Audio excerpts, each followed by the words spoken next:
Accepter nos excuses. Le représentant du Premier ministre dans la salle des chers invités, mesdames, messieurs, professionnels des médias, sur l'invitation, vous avez constaté qu'il était question d'une conférence de presse, mais c'est plutôt une position officielle de l'Église qui vous sera donnée. Et nous vous invitons, l'Église vous invite à accompagner dans la communication en ratissant l'âge. Je dois donc me quitter de cet agréable devoir qui n'est pas révérend ici des mères.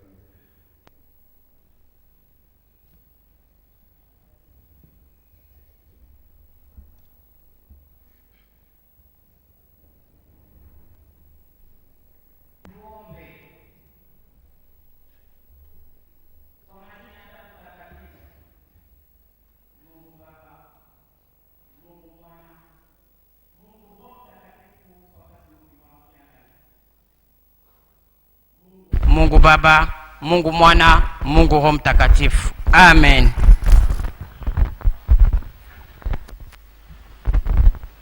Nous avons débordé le timing. C'est dans nos présents. Révérend Matondo, en charge au sein du cabinet de l'administration et des finances. Et à sa gauche, il y a le révérend Ndungi, représentant provincial de l'église kimbangiste au Bas-Congo, avec siège à Matadi. Et à droite du révérend Matondo, vous avez le conseiller en charge de problèmes diplomatiques dans le cabinet de chef spirituel. Il s'agit de Landou Voulukidi, Nalex, et à sa droite, ce maître Montana. Inutile de vous le présenter, qui se met debout pour que Faki puisse nous donner un petit air d'une seconde. Levez-vous pour qu'on vous salue.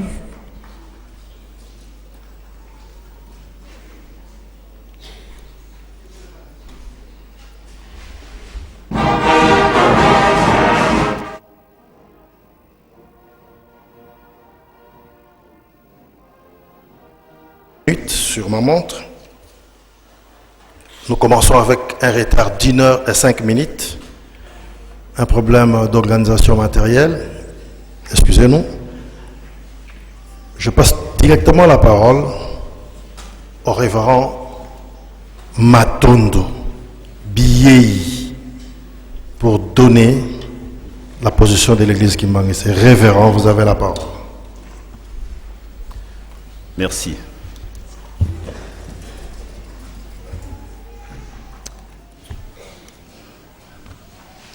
Messieurs, le représentant personnel de son Excellence, Monsieur le Premier ministre et chef du gouvernement. Messieurs le représentant personnel de son Excellence, le ministre de la Justice et des Droits humains.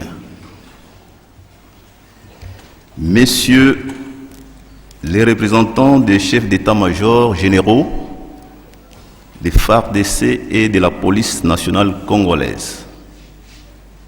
Messieurs les représentants, distingués invités à vos titres et qualités, mesdames et messieurs de la presse, mesdames, mesdemoiselles et messieurs, nous aimerions avant toute chose nous acquitter d'un agréable devoir, celui de vous saluer et de vous souhaiter la bienvenue dans cette salle, l'amphithéâtre Mamamouilou du Centre Kimbanguiste d'accueil et de conférence de Kinshasa, et permettez-le-nous de profiter de l'occasion qui nous réunit ce jour pour vous souhaiter les meilleurs vœux pour cette année nouvelle 2013. Comme le 20 novembre 2007, en ce même lieu, l'Église kimbanguiste organise le présent point de presse dans le but d'éclairer l'opinion, tant internationale que nationale, sur sa position officielle, eu égard à la dissidence qui s'est retranchée sur la rue Monkoto, numéro 87, dans la commune de Ngiringiri, il y a un peu plus de 10 ans.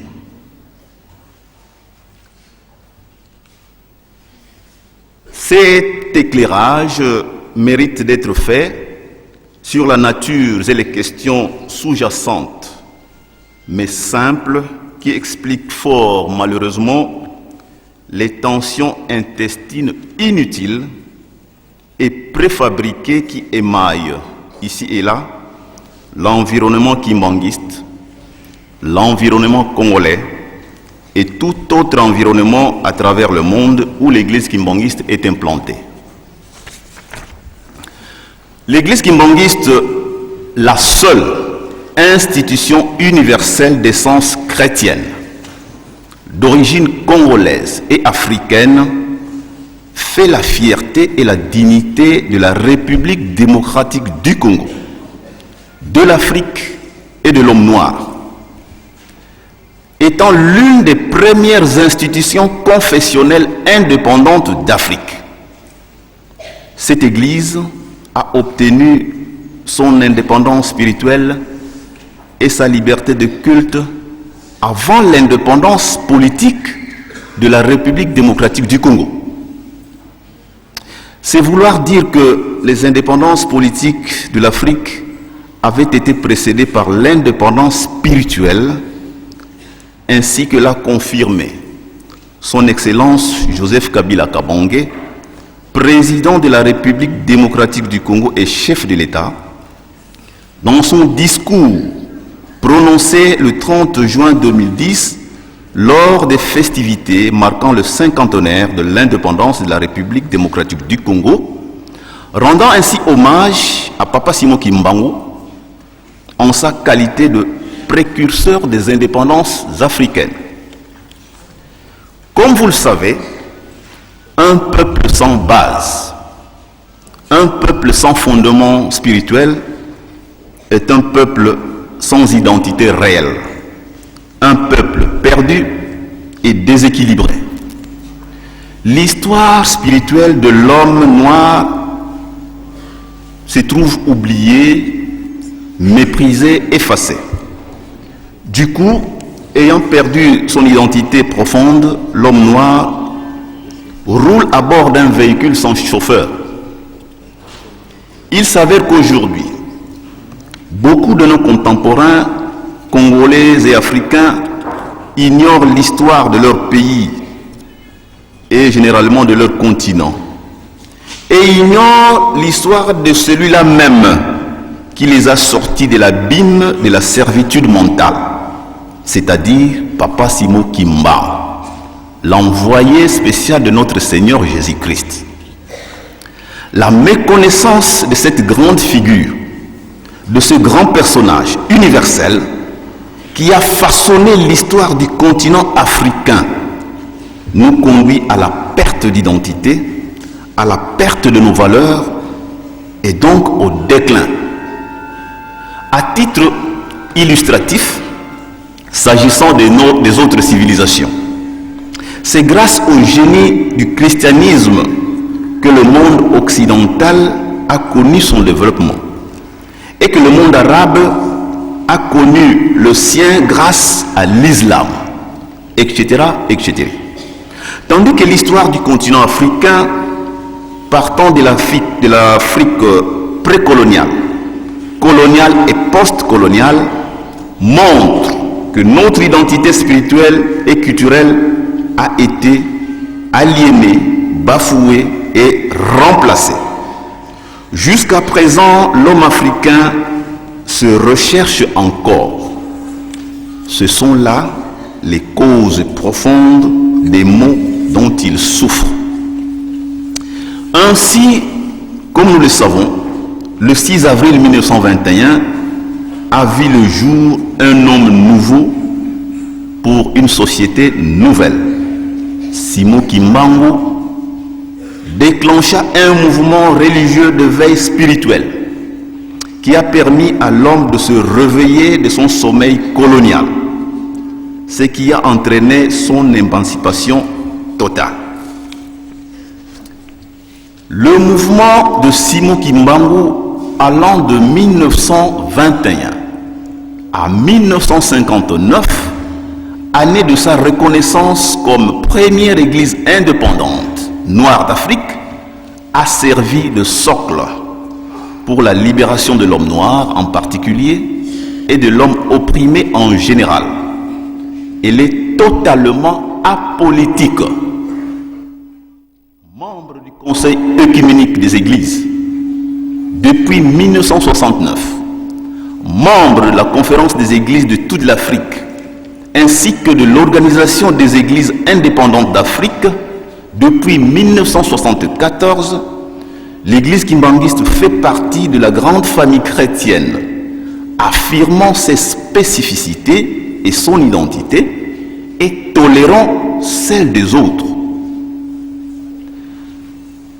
Monsieur le représentant personnel de son Excellence, Monsieur le Premier ministre et chef du gouvernement, Monsieur le représentant de son Excellence, Monsieur le ministre de la Justice et des Droits humains, Messieurs les représentants des chefs d'état-major généraux, des FARDC et de la PNC, Messieurs les représentants, distingués invités à vos titres et qualités, Mesdames et Messieurs de la presse, vers les années 1935 et 1950, du vivant de Papa Simon Kimbangu lui-même, il fut combattu par ses contemporains et ses collaborateurs immédiats. Nous pouvons donc dire que Papa Simon Kimbangu était combattu non seulement par le pouvoir colonial belge, mais aussi par ses propres frères.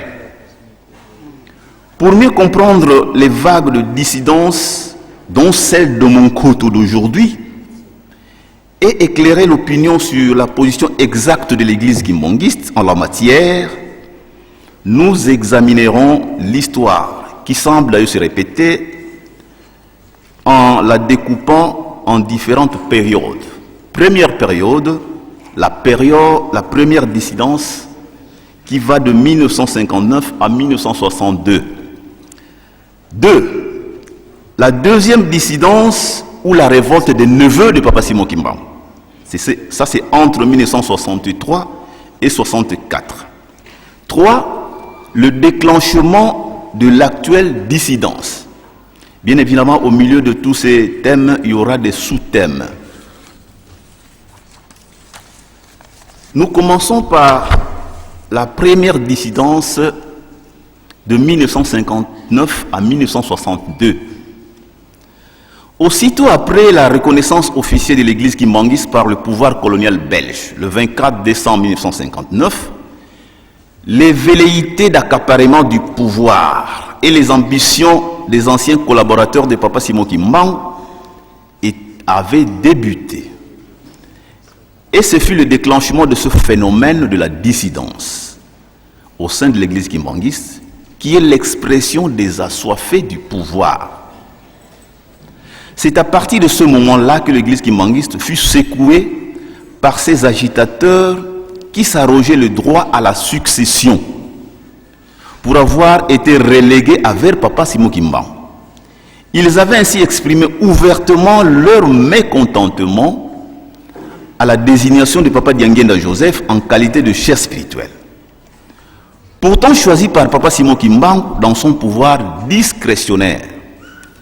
C'est d'ailleurs pour cette raison qu'une assemblée générale extraordinaire fut convoquée du 25 au 31 décembre 1961 par son éminence Diangenda Kuntima Joseph, premier chef spirituel et représentant légal de l'église kimbangiste. Cette assemblée générale extraordinaire qui a connu la participation active du premier secrétaire général de l'église en qualité de secrétaire, aujourd'hui dans la dissidence, s'était soldée par la signature et la publication des résolutions qui ont défini la procédure de règlement de toutes les formes de dissidence au sein de l'église kimbangiste. Et ces résolutions restent toujours en vigueur. Certains parmi les dissidents qui avaient pris conscience de leur égarement avaient individuellement réintégré l'église kimbangiste sans aucune intervention extérieure, ni marchandage, après avoir été en sous-pénitence et respecter la procédure de réintégration. Les pouvoirs publics congolais de l'époque, soucieux de protéger les droits de l'église kimbangiste, qui est un patrimoine national, de sauvegarder la paix sociale, avaient octroyé à certains de ces dissidences la personnalité juridique distincte de celle de l'église kimbangiste. Ce qui a abouti à la création de 1. L'église des Noirs en Afrique. L'église de 2 témoins en Timansi dans le Bas-Congo en 1964. L'église des Bambistes. L'église Lumière en Mbujimaï et qui fait partie aujourd'hui des communautés de l'église protestante. L'église du Saint-Esprit, le tokoïsme en République d'Angola. Nous passons maintenant à la révolte des neveux de Papa Simon Kimbangu. C'est la période de la revendication des neveux de Papa Simon Kimbangu qui, à l'issue d'une réunion qu'ils avaient tenue à Weno, un village proche d'Nkamba, réclamèrent les clés du mausolée de Papa Simon Kimbangu sous prétexte Papa Simon Kimbangu, je cite, était leur oncle maternel. Nous précisons que ces neveux s'étaient alliés aux anciens collaborateurs si haut nommés de Papa Simon Kimbangu. En effet, après la première dissidence du début des années 60, les neveux de Papa Simon Kimbangu, déçus de ne pas avoir eux aussi hérité des pouvoirs de leur oncle, selon la coutume Congo, avaient dévoilé leurs ambitions au point de réclamer les clés de son mausolée en Kamba.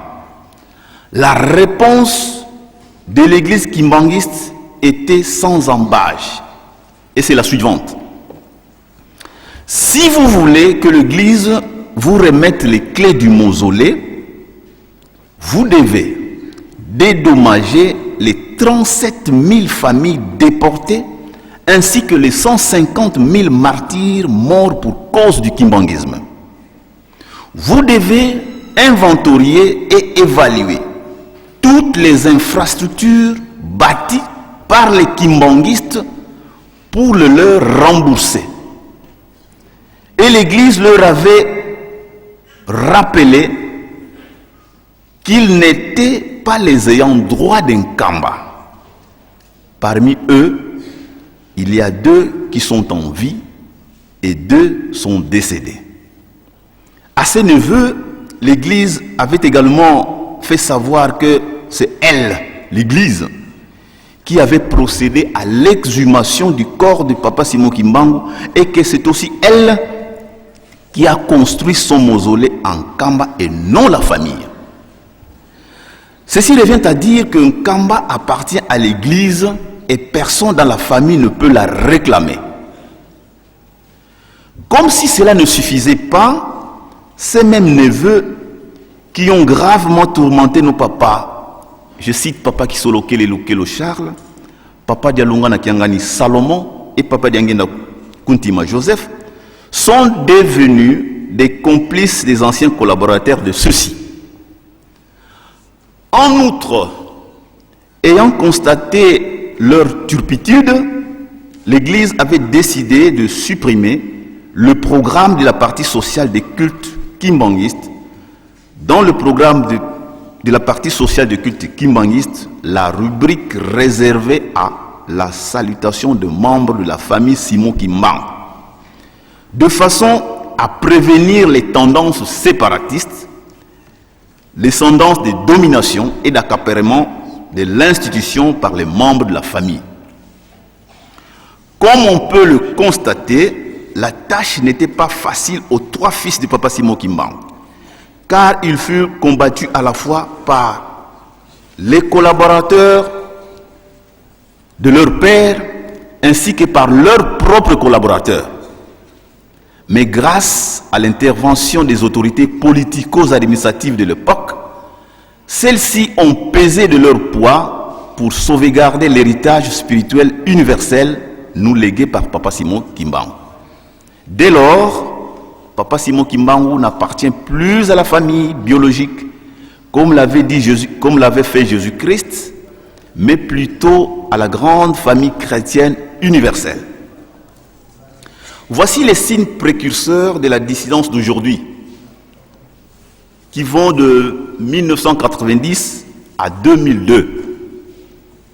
Cette période fut caractérisée par la désobéissance notoire de quelques petits-fils de Papa Simon Kimbangu et des anciens collaborateurs à l'égard de nos 3 papas.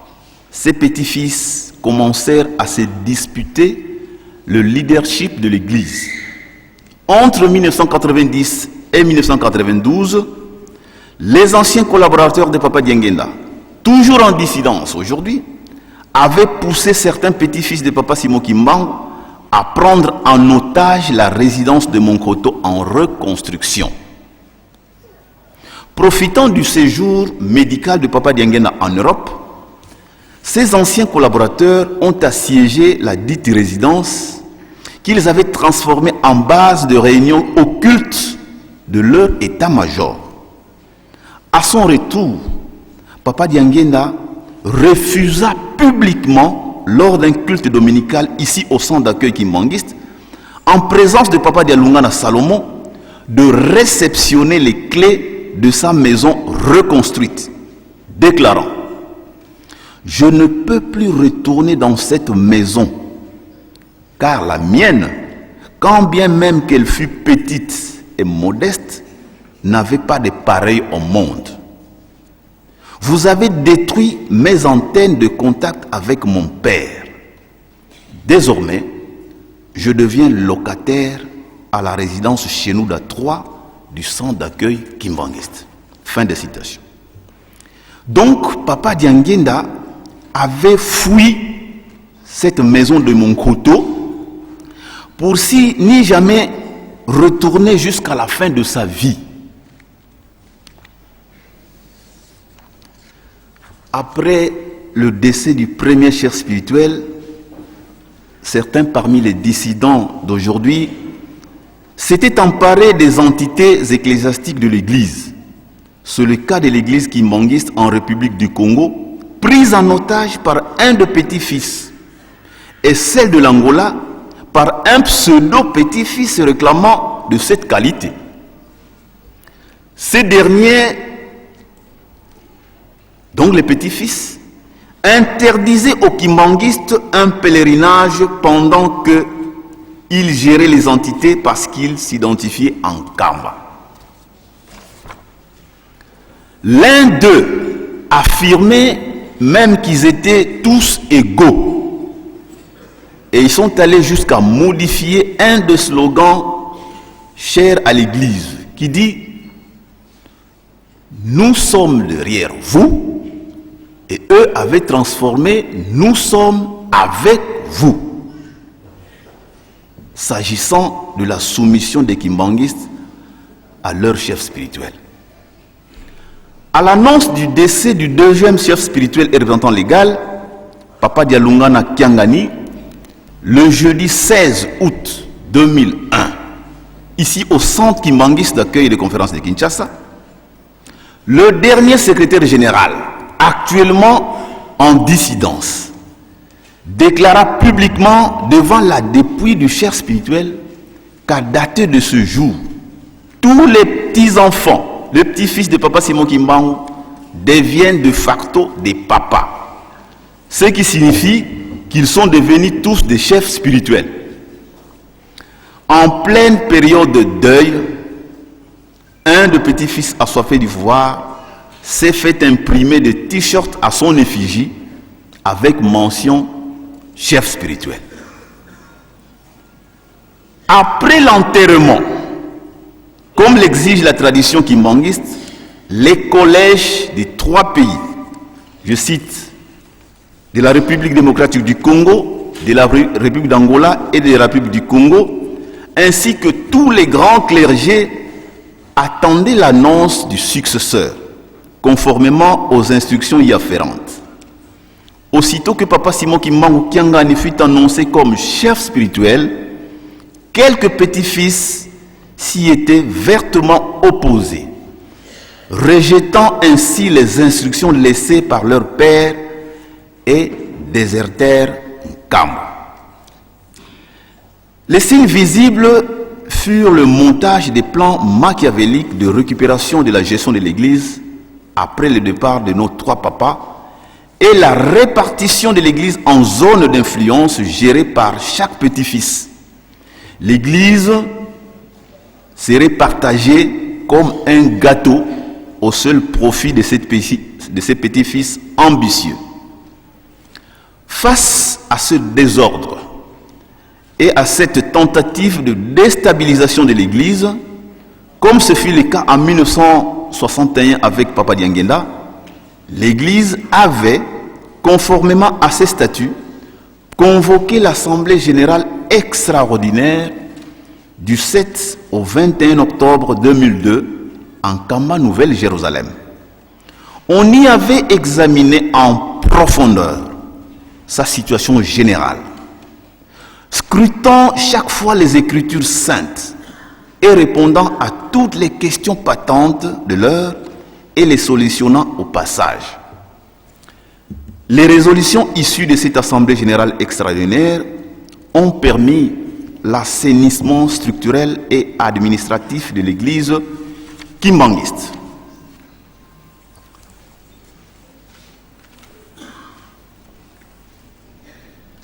Thème 2 du déclenchement de l'actuelle dissidence. Confus d'avoir été dénoncé, corrigé et pour avoir été empêchés d'accomplir leur projet d'usurpation des pouvoirs et de déstabilisation de l'Église, ces petits-fils rebelles ont matérialisé finalement leur dissidence par leur départ volontaire, suivant les traces d'anciens collaborateurs de nos papas, avec lesquels ils se sont d'ailleurs alliés et regroupés au 87 de la rue Monkoto, dans la commune de Ngiringiri à Kinshasa, et où ils officient jusqu'à ce jour leur culte et administrent des sacrements, baptême, mariage et ordination. Depuis lors, ils se livrent à une bataille éhontée par voie d'invectives, d'injures, de calomnies, de diffamations, de contre-vérités, de mensonges à l'encontre de toute l'Église kimbangiste et principalement de son chef spirituel et représentant légal, son éminence Simon Kimbangu Kiangani. Malgré cela, ce dernier, je cite Papa Simon Kimbangu Kiangani, ne ménage pas ses efforts pour enseigner et accueillir à bras ouverts quiconque, parmi les brebis égarées, veut croire et être sauvé en réintégrant l'Église.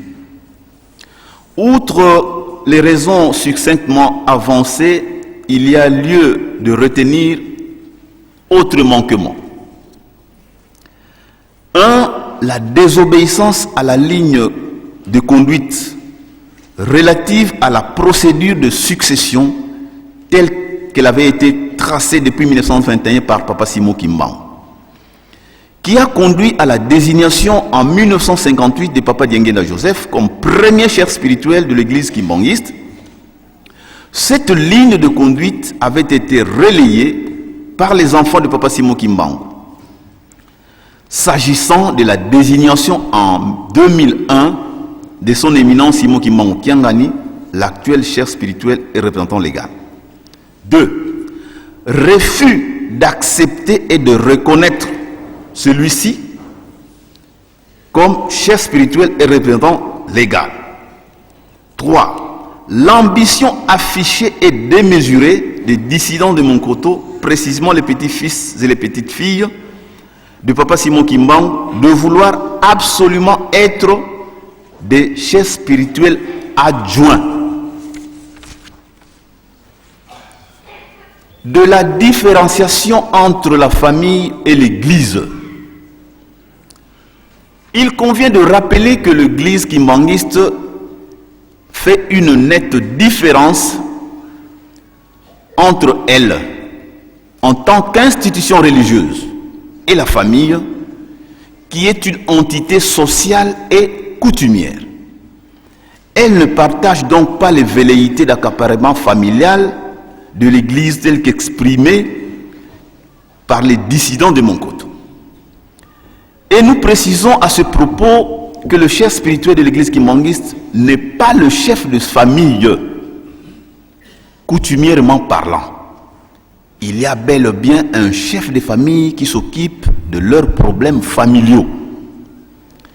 L'église kimbanguiste qui refuse d'aliéner sa doctrine et ses valeurs éthiques et spirituelles pour satisfaire des ambitions démesurées de quelques individus qui considèrent les fidèles kimbanguistes comme leurs esclaves. Cela avait été dit par un des dissidents. Réaffirme, comme l'avait fait Papa Simon Kimbangu en 1921, la nette différence qui existe entre l'Église, qui est une institution religieuse reconnue par l'État congolais, et la famille, qui est une entité sociale et coutumière. En effet, en 1921, Papa Simon Kimbangu avait clairement averti sa famille en ces termes. « Ne me cherchez plus, car je n'appartiens plus à la famille. Jésus-Christ vient de me confier une mission pour le salut de l'humanité. » Fin de citation. Il signifia à sa famille sa soustraction, son retrait, étant devenu homme public et patrimoine de tous, chargé de guider, enseigner et sauver son peuple, comme ce fut le cas avec notre Seigneur et Sauveur, Jésus-Christ. Cette nette différenciation entre lui, qui symbolise l'institution religieuse, et sa famille en tant qu'institution sociale et coutumière, se doit d'être consolidée afin d'affirmer non seulement l'universalité de l'Église, mais encore et surtout montrer que Papa Simon Kimbangu, que nous reconnaissons comme le Saint-Esprit, ne peut être accaparé sous étiquette simplement familiale, car Dieu n'a finalement ni de couleur, ni de patrie. Il est le Père de tous et il appartient à tous. C'est ainsi qu'il ne s'était jamais mêlé des affaires familiales. De même, pour ses trois fils, et aujourd'hui encore, pour son éminence Simon Kimbangu Kiangani, l'actuel chef spirituel et représentant légal de l'église kimbanguiste, qui ne gère pas la famille, quand bien même qu'il témoigne d'un grand amour envers ses frères et sœurs. La famille ne peut plus non plus gérer les affaires de l'Église. Ceci est d'autant plus vrai que Nkamba n'est pas la propriété de la famille. Elle n'est pas un village familial. D'ailleurs, dans la tradition Congo, tout enfant s'inscrit dans la lignée matriarcale et retrouve son village d'attache, coutumièrement parlant, par celui de sa mère. Ici, nous recommandons à tous les petits-fils et arrière-petits-fils de Papa Simon Kimbangu de se référer à leur chef de famille pour qu'il les aide à retrouver leur village d'origine. Si on reconnaît aux 16 petits-fils en rébellion le droit de garder l'identité familiale, il ne reste pas moins vrai qu'ils ont perdu la qualité de kimbanguistes dès l'instant qu'ils ont quitté librement l'Église. C'est d'ailleurs le lieu d'expliquer à l'opinion qu'il n'existe pas dans l'organisation structurelle de l'Église kimbanguiste de postes ou de fonctions de chefs spirituels adjoints, moins encore des coordonnateurs des chefs spirituels adjoints. À propos de la succession, au sein de l'Église kimbanguiste, la succession s'opère de manière différente par rapport aux autres confessions religieuses. Elle intervient par révélation ou par inspiration divine.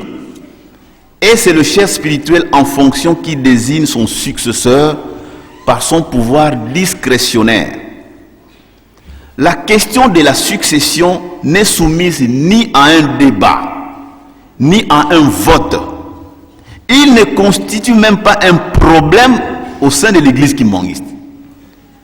Il y a le facteur de la prédestination qui prime dans le choix. La réintégration au sein de l'Église kimbanguiste.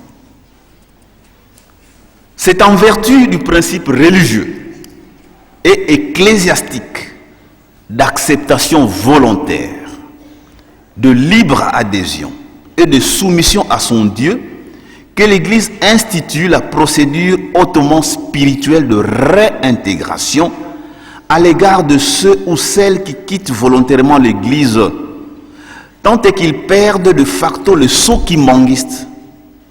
De la même manière que l'Église accueille en son sein de nouveaux adeptes par le sacrement de baptême, de même qu'elle reprend les repentis par un rite spirituel de réintégration qui implique la notion de rétablissement. Cette notion indique clairement que l'Église d'accueil qui reçoit fixe les règles de la nouvelle adhésion. S'agissant de l'Église kimbanguiste, ces règles sont immuables et non soumises à des marchandages. La réconciliation, quant à elle, est un raccommodement entre personnes. C'est la remise en accord des personnes brouillées. Or, dans le cas précis des dissidents, ils ne se sont brouillés avec personne, si ce n'est avec leur Dieu, auquel d'ailleurs ils n'obéissent jamais.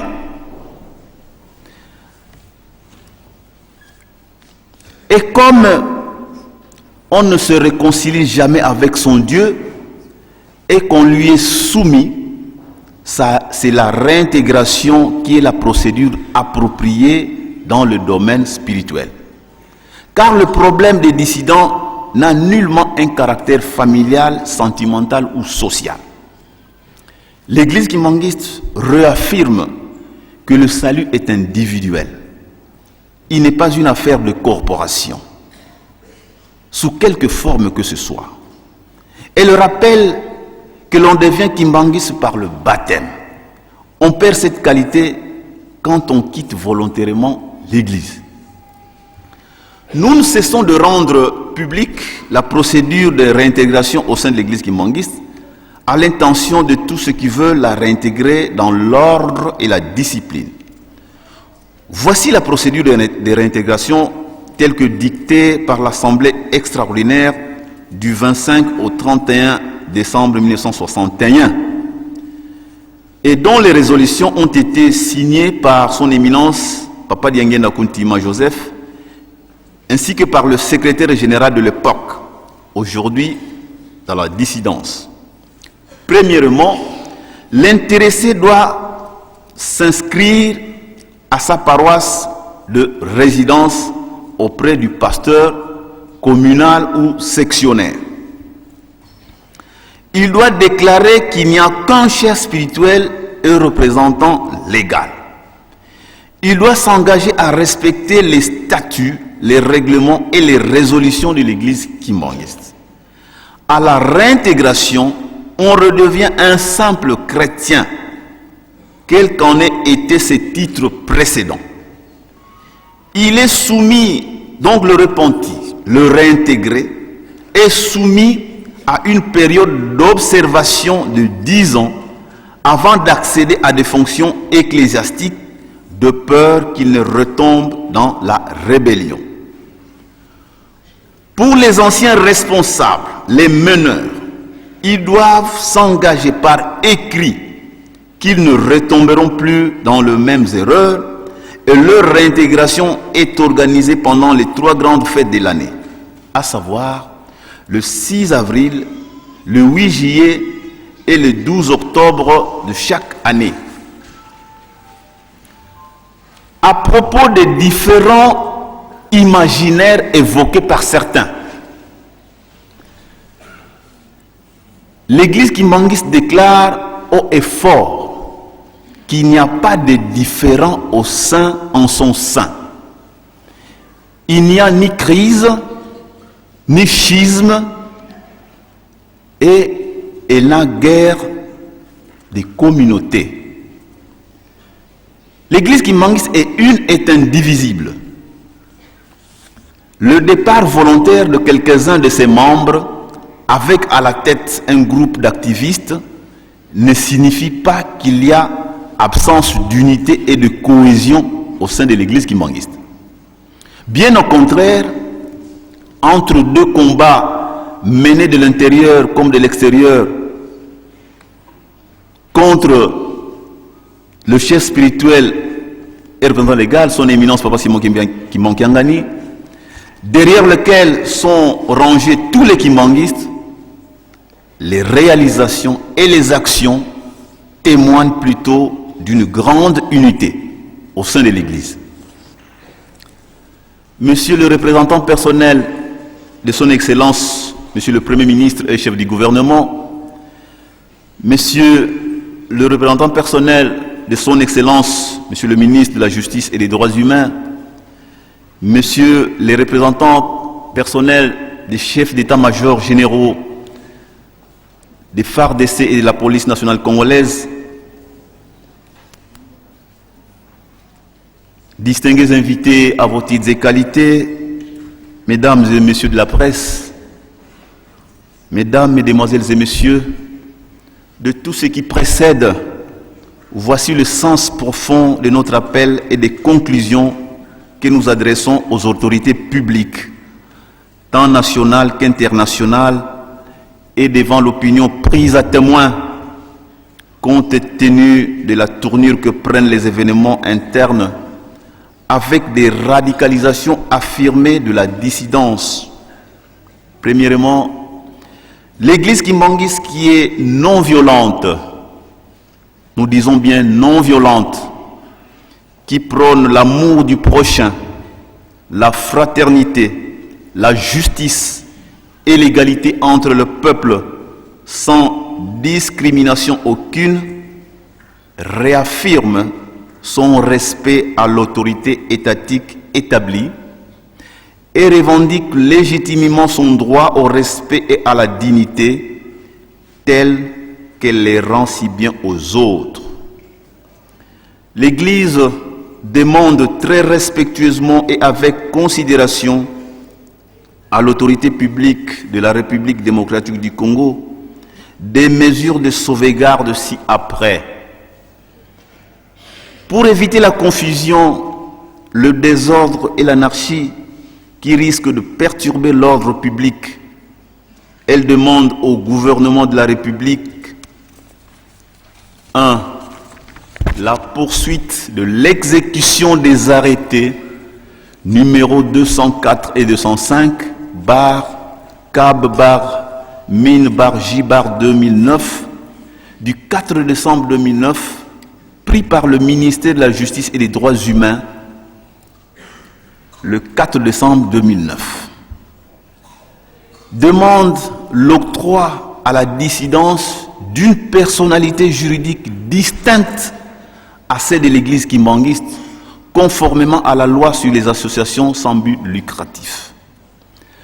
L'Église demande la sécurisation du chef spirituel et représentant légal, de ses conseillers directs et des dignitaires de l'Église constamment sous menace. La sécurisation d'un Kamba, siège international de l'Église, ainsi que de ses installations. L'Église demande la récupération et la restitution de ses concessions, domaines et parcelles spoliés par la dissidence à travers la République. L'Église kimbanguiste demande que soient rejetées les demandes de visas formulées auprès des missions diplomatiques par les éléments de la dissidence au nom de l'Église kimbanguiste, parce qu'ils créent partout dans le monde de la confusion et sèment du désordre, tant en Afrique, en Europe, en Asie, en Amérique et ailleurs. En vous remerciant de toute votre attention, nous osons espérer que notre éclairage permettra de dissiper tous les malentendus et éviter toute confusion de quelque nature que ce soit. Que vive l'Église kimbanguiste, que vive la République démocratique du Congo, nous vous remercions.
Merci Faki, merci Bandimi.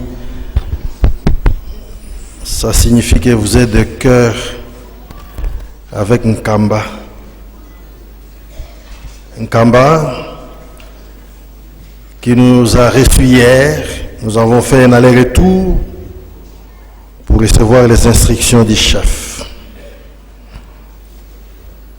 Ces instructions qui viennent de vous être rendues publiques. La position officielle étant rendue publique, et puisque nous avons encore quelques minutes que vous nous accordez, puisque je les sollicite, merci de nous les avoir accordées, nous allons suivre dans 5 minutes révérend, vraiment 5 minutes, pour ne pas abuser de l'attention de nos invités, parce qu'il est déjà midi passé. Vous allez appuyer par des mots qui vous sont propres, dont je vous reconnais. C'est parti, 5 minutes. Merci beaucoup pour la parole que vous venez de m'accorder. Excellences, révérendissime, amis journalistes, mesdames et messieurs, chers frères et sœurs en Christ, nous venons de suivre ensemble l'exposé brillant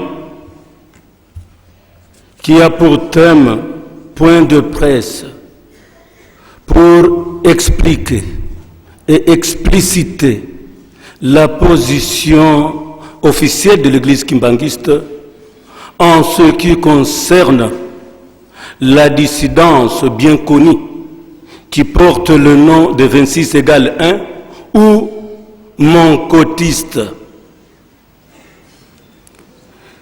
Permettez-moi de vous dire que l'Église kimbanguiste n'est pas malade. Elle se porte bien. Je peux encore ajouter que notre chef spirituel, nous avons cité son éminence Simon Kimbangu Kiangani, se porte à merveille. La situation que nous déplorons n'engage pas l'Église kimbanguiste, mais engage une poignée de gens qui veulent vite devenir quelque chose. Eh bien, ces insatisfaits, sans exprimer leur déshydratat à l'Église,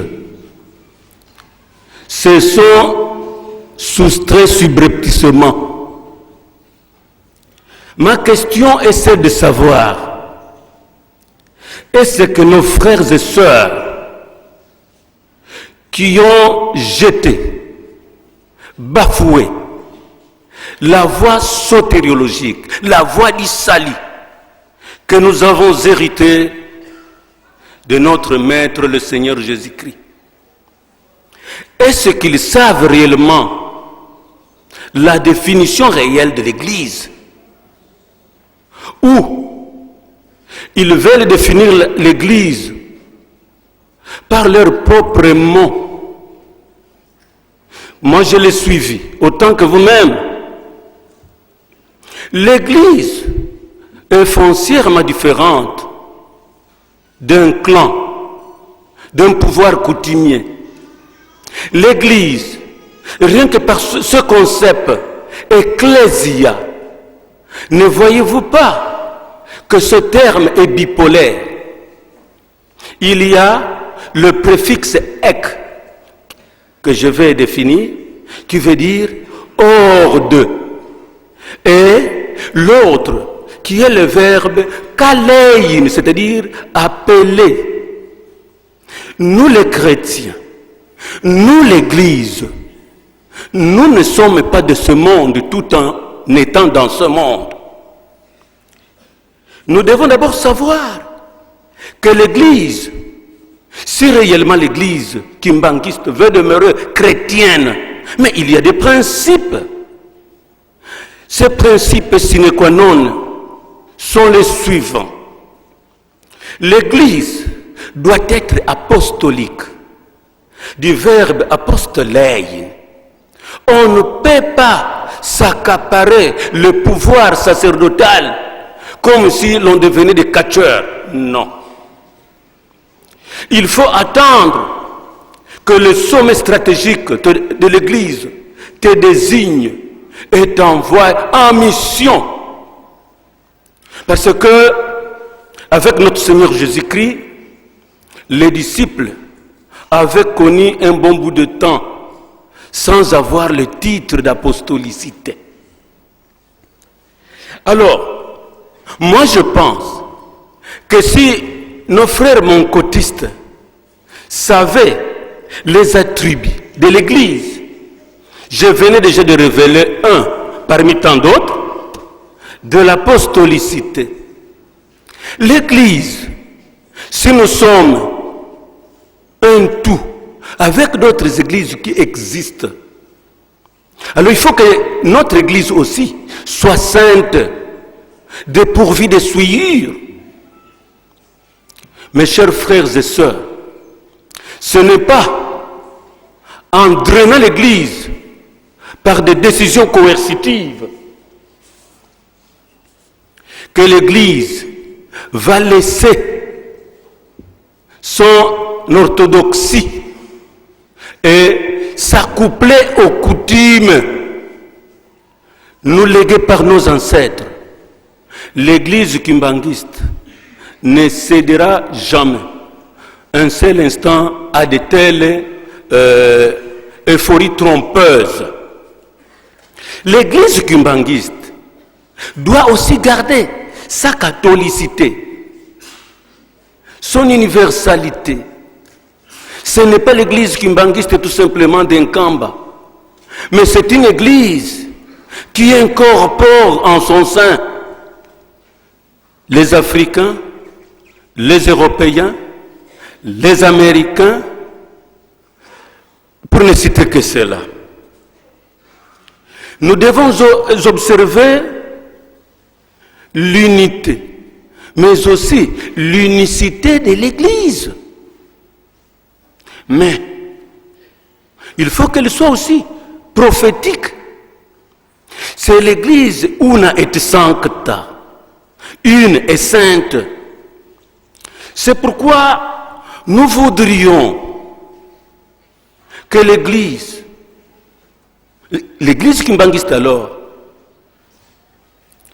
qui a lu son histoire à partir de sa genèse, que pour la simple cause, la noble cause de confesser le nom de Jésus-Christ, de suivre Christ, nous avons perdu, nous, Église kimbanguiste, plus de 150 000 de nos frères qui étaient transformés d'office de martyrs. Et c'est pourquoi il faudrait que nous prenions avec tous les sérieux possibles la gestion de cette Église que nous avons acquise avec un grand prix. Alors, les petits-fils du chef spirituel, il n'y a dans aucun texte de l'Église qui les cite nommément, qui les classe. Il n'y a aucun texte qui reconnaît en eux une autorité sacerdotale quelconque. Le point de presse a été explicite pour nous dire que certains textes que nous continuons à exploiter jusqu'à ce jour ont été modélés et arrangés par l'un des leaders qui se trouve actuellement là à mon côté. Mais moi, pour rendre verdict, je voudrais vous dire, bien-aimés dans le Seigneur, nos autorités, l'Église kimbanguiste, à partir de sa confession de foi, on ne devrait pas assister à de tels débordements. Certains dissidents qui, après avoir accompagné nos frères moncotistes, avaient suivi les homélies, la façon de se comporter, avaient résolument décidé de rebrousser chemin. Et dans cette salle, comme je suis en train de promener mon regard, il y a quelques moncotistes qui se sentaient se diriger dans la perdition et qui ont vite rebroussé chemin. S'il y en a ici, ne fût-ce qu'un seul, qu'il puisse se lever. Ah, applaudissez. Passez devant. Passez devant. Passez devant.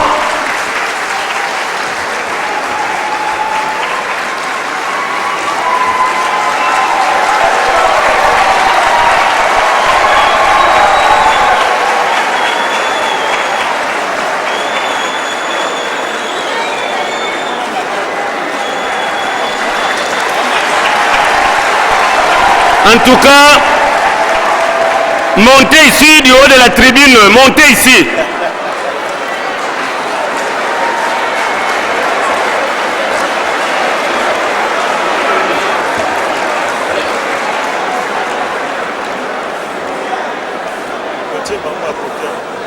On doit lui raccorder le micro.